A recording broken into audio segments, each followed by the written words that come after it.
ఇటీవల నివేదిక ప్రకారం 2027 నాటికి భారతదేశ విద్యుత్ డిమాండు ఎంత శాతం పెరుగుతుందని అంచనా వేయబడింది? 6.3%. ఐరన్ డోమ్ క్షిపణి రక్షణ వ్యవస్థను ఏ దేశం అభివృద్ధి చేసింది? ఇజ్రాయెల్. బ్యాలిస్టిక్, హైపర్సోనిక్ మరియు క్రూయిజ్ క్షిపణుల నుండి రక్షించడానికి ఐరన్ డోమ్ తరహా క్షిపణి రక్షణ వ్యవస్థను అభివృద్ధి చేయడానికి అమెరికా అధ్యక్షుడు కార్యనిర్వాహక ఉత్తర్వుపై సంతకం చేశారు. ఈ ఐరన్ డోమ్ అనేది ఇజ్రాయెల్ యొక్క స్వల్ప శ్రేణి వాయు రక్షణ వ్యవస్థ. ఇది గాలిలోని రాకెట్లను అడ్డగిస్తుంది. దీనిని రాఫెల్ అడ్వాన్స్డ్ డిఫెన్స్ సిస్టమ్స్ మరియు ఇజ్రాయెల్ ఏరోస్పేస్ ఇండస్ట్రీస్ అభివృద్ధి చేశాయి. ఇది పగలు మరియు రాత్రి అన్ని వేళల్లో వాతావరణ పరిస్థితుల్లో పనిచేస్తుంది. ఇటీవల ఎక్కడ 139 మంది కళాకారులు 24 గంటలు నిరంతరం నృత్యం చేయడం ద్వారా ప్రపంచ రికార్డు సృష్టించారు? ఖజురహో, మధ్యప్రదేశ్. ఎవరు 14వ ఏషియన్ ఛాంపియన్షిప్ టైటిల్ను గెలుచుకున్నారు? పంకజ్ అద్వానీ. ఏ దేశం HKU5 కోవ్2 అని పేరు పెట్టబడిన కొత్త గబ్బిలాల కరోనా వైరస్ను కనుగొంది? చైనా.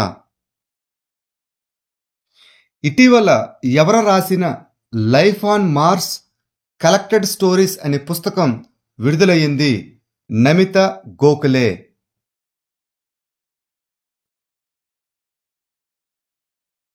ఇటీవల ఏ రాష్ట్ర అటవీ ప్రాజెక్టుకు స్కోచ్ అవార్డు లభించింది? నాగాలాండ్ రాష్ట్రానికి.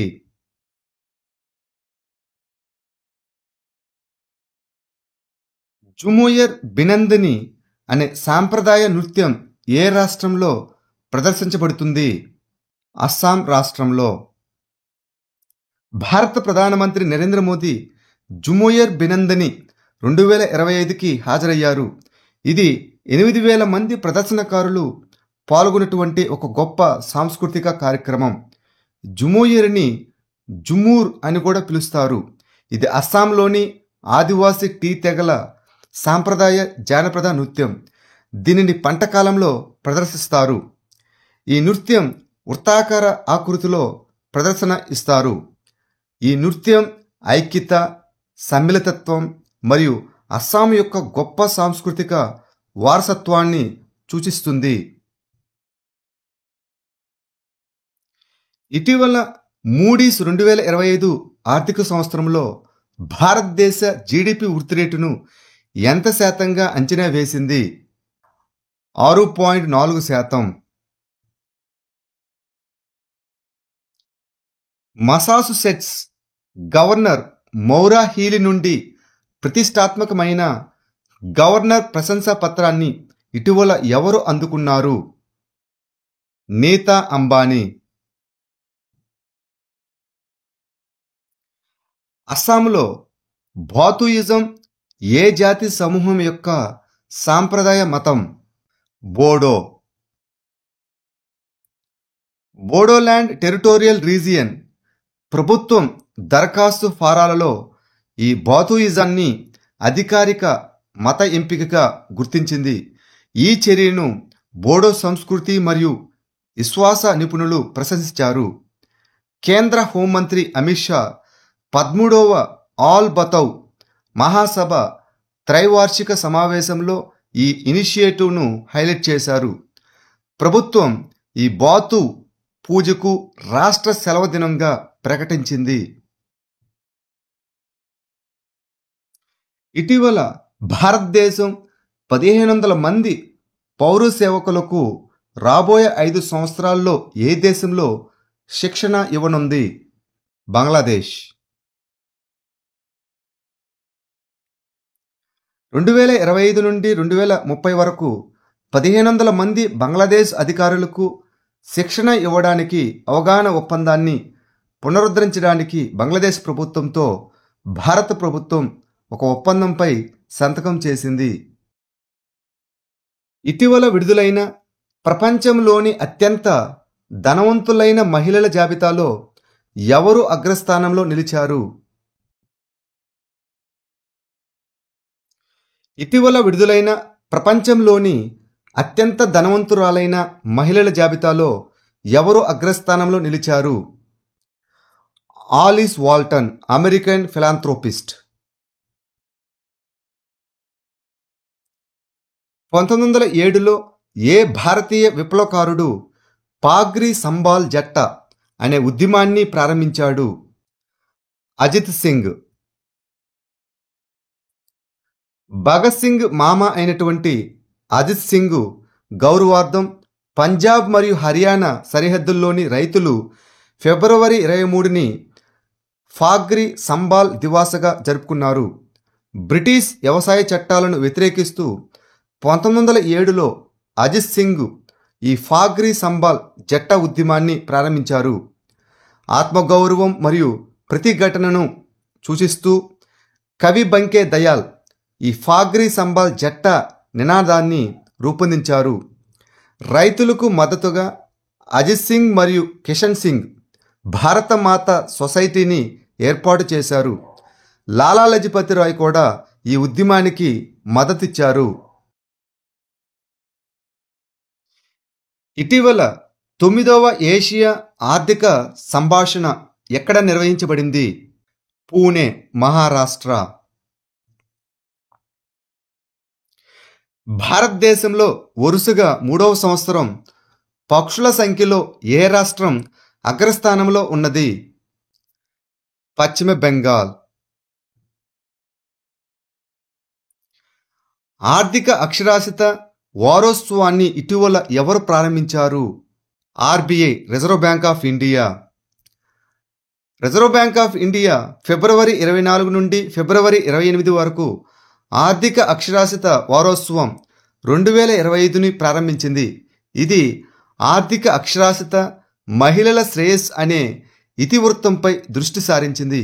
ఈ ఇనిషియేటివ్ ఆత్మ నిర్భర్ భారత్ మరియు వికసిత్ భారత్ 2047 విజన్ వంటి విస్తృత జాతీయ లక్ష్యాలకు అనుగుణంగా మహిళలలో ఆర్థిక అవగాహన మరియు సాధికారతను పెంపొందించడం దీని యొక్క లక్ష్యం. ఇటీవల ఆర్థిక మరియు ఆర్థిక డేటాను యాక్సెస్ చేయడానికి ఆర్బీఐ ఏ యాప్ను ప్రారంభించింది? ఆర్బీఐ డేటా యాప్ని.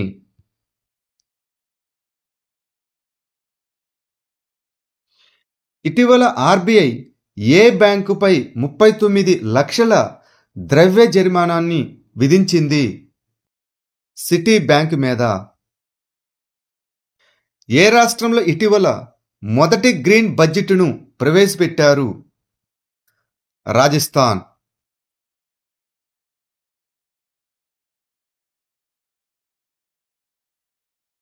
ఇటీవల ఏషియాలో మొట్టమొదటి గ్లోబల్ హైపర్లూప్ పోటీని ఏ ఐఐటి నిర్వహించింది? ఐఐటి మద్రాస్.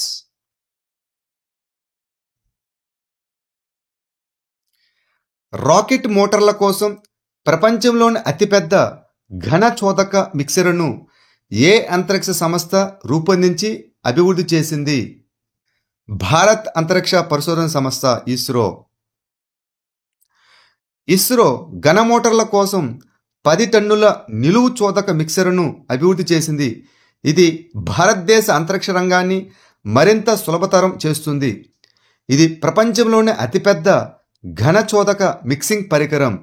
దీనిని సెంట్రల్ మ్యానుఫ్యాక్చరింగ్ టెక్నాలజీ ఇన్స్టిట్యూట్తో సతీష్ ధావన్ స్పేస్ సెంటర్ రూపొందించింది. ఇటీవల వార్తల్లో కనిపించిన లేపాక్షి ఆలయం ఏ రాష్ట్రంలో ఉంది? ఆంధ్రప్రదేశ్. లేపాక్షి ఆలయాన్ని యునెస్కో వారసత్వ జాబితాలో చేర్చాలని చరిత్రకారులు ప్రభుత్వాన్ని కోరారు. ఆంధ్రప్రదేశ్లోని 16వ శతాబ్దపు ఈ ఆలయం ద్రావిడ శైలి వాస్తుశిల్పం, క్లిష్టమైన శిల్పాలు మరియు ఏకశిల నిర్మాణాలకు ప్రసిద్ధి చెందినది. ఇది శివుని రూపమైన వీరభద్రుడికి అంకితం చేయబడింది. మార్చి 2023లో యునెస్కో ఈ ఆలయాన్ని తాత్కాలిక వారసత్వ ప్రదేశాల జాబితాలో చేర్చింది. ఇటీవల వార్తలో కనిపించిన భవానీ నది ఏ పర్వత శ్రేణి నుండి ఉద్భవించింది? నీలగిరి పర్వత శ్రేణి నుండి. తమిళనాడు ప్రజారోగ్య శాఖ పలయూర్ గ్రామంలోని భవానీ నది నీరు త్రాగడానికి సురక్షితం కాదని గుర్తించింది. ఈ భవానీ నది పశ్చిమ కనుమలలోని నీలగిరిలో ఉద్భవించి నీలగిరి, కోయంబత్తూరు మరియు ఈరోడ్ జిల్లాల గుండా ప్రవహిస్తుంది. ఇది తమిళనాడులోని రెండవ అతిపెద్ద నది మరియు కావేరి నదికి ప్రధాన ఉపనది. ప్రపంచంలోనే అతిపెద్ద మట్టి ఆనకట్టలలో ఒకటైనటువంటి భవానీ సాగర్ ఆనకట్ట ఈ నదిపై నిర్మించబడింది. Artificial Intelligence for Entrepreneurship Micro Learning మాడ్యూలును ఏ మంత్రిత్వ శాఖ ప్రారంభించింది? నైపుణ్యాభివృద్ధి మరియు వ్యవస్థాపకత మంత్రిత్వ శాఖ, the Ministry of Skill Development and Entrepreneurship. నైపుణ్యాభివృద్ధి మరియు వ్యవస్థాపకత మంత్రిత్వ శాఖ, నేషనల్ స్కిల్ డెవలప్మెంట్ కార్పొరేషన్ మరియు Intel India Artificial Intelligence for Entrepreneurship Micro Learning మాడ్యూలును ప్రారంభించాయి. ఈ కార్యక్రమం 2025 నాటికి 1,00,000 మంది యువతకు సాంకేతికత ఆధారిత ఆర్థిక వ్యవస్థలో సహాయపడటానికి శిక్షణ ఇవ్వడం లక్ష్యంగా పెట్టుకుంది. ఇది పట్టణ మరియు గ్రామీణ అభ్యాసకులు ఇద్దరూ కలిసి ఉండేలా రూపొందించబడింది. అంతర్జాతీయ కళా ప్రదర్శన ఎక్కడ జరుగుతుంది? హైదరాబాద్.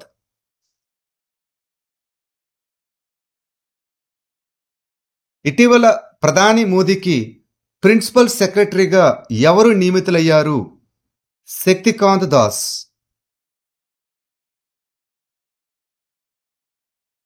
2025 ప్రపంచ పెట్టుబడిదారుల సదస్సు మధ్యప్రదేశ్లోని ఎక్కడ జరుగుతోంది? భోపాల్. ఫిబ్రవరి 24, 2025న ప్రధానమంత్రి నరేంద్ర మోదీ మధ్యప్రదేశ్లోని భోపాలులో గ్లోబల్ ఇన్వెస్టర్స్ సమిట్ 2025ను ప్రారంభించారు. ఇది 2 రోజుల కార్యక్రమం. మధ్యప్రదేశ్ను ప్రపంచ పెట్టుబడి కేంద్రంగా ప్రదర్శించడానికి, పరిశ్రమలు, ఆవిష్కరణలు మరియు మౌలిక సదుపాయాలలో దాని సామర్థ్యాన్ని హైలైట్ చేయడానికి దీనిని రూపొందించబడింది. ఇటీవల ఏ మంత్రిత్వ శాఖ బరైటు, ఫెల్డ్స్పార్, మైకా మరియు క్వార్ట్జులను ప్రధాన ఖనిజాలుగా వర్గీకరించింది? గనుల మంత్రిత్వ శాఖ, ద మినిస్ట్రీ ఆఫ్ మైన్స్.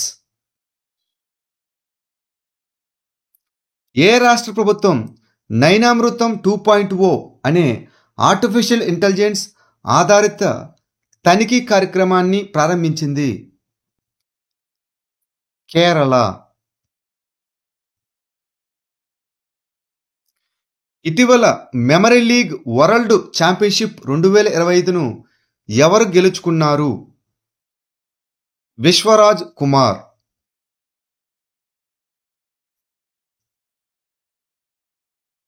ఇటీవల భారతదేశంలోని ఏ రాష్ట్రంలో అత్యధిక సంఖ్యలో రాబందులు కనుగొనబడ్డాయి? మధ్యప్రదేశ్. ఇటీవల ఏ రాష్ట్ర ప్రభుత్వం సాంస్కృతిక గుర్తింపు మరియు సహజ వనరులను రక్షించడానికి కొత్త భూ చట్టాన్ని ఆమోదించింది? ఉత్తరాఖండ్ ప్రభుత్వం.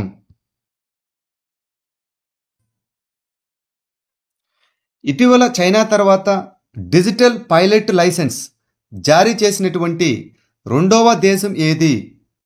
భారతదేశం. ఇటీవల ఏ కేంద్రపాలిత ప్రాంతంలో ప్రాణాలను కాపాడే కృషికి గాను అవయవదాతలకు రాష్ట్ర అవార్డులు ఇవ్వబడుతున్నాయి? పుదుచ్చేరి కేంద్రపాలిత ప్రాంతం. ఇటీవల కేంద్ర ప్రభుత్వం ఏ తరగతుల పాఠ్యాంశాల్లో ప్రాథమిక ప్రాణాలను కాపాడే శిక్షణను చేర్చాలని నిర్ణయించింది? 9వ